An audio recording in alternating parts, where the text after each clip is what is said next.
Ka-Ifilner, today, it's another day, another investment, and another property na pupuntahan natin ngayon sa Pasensya, Tobias Fournier.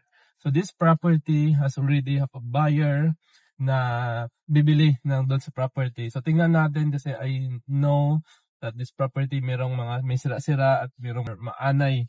So meron tayong na-hire na pest control company para maayos at tingnan yung property. Let's go. Tingnan natin. So ito na yung sinasabi ko na beach house property na ayusin natin. So tiningnan natin kung ano ba yung pwede natin magawa dito sa loob para bago natin i-deliver doon sa client natin, maayos na at hassle-free. So, likod kita ng magi kay Waltry. Alam, architect Harold Tatting. Oo.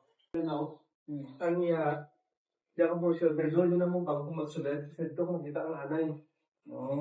Tapos, ang sa kilid na kahoy ba yung gamit ng building kang kaon. Sama, gusto ko dahil na, secret.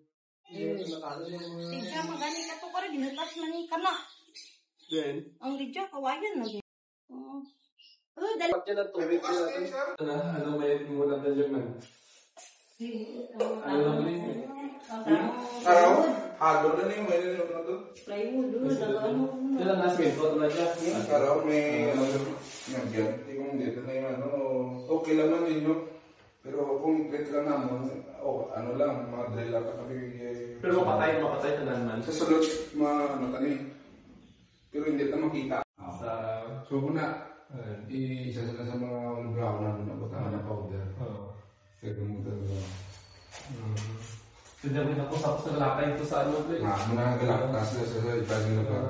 Ito yung mga conduit na ginagawa.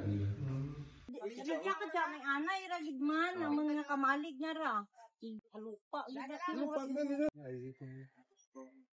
Sige sir, Sige, Jeanette. ano ko lang, brand lang pagbalik sa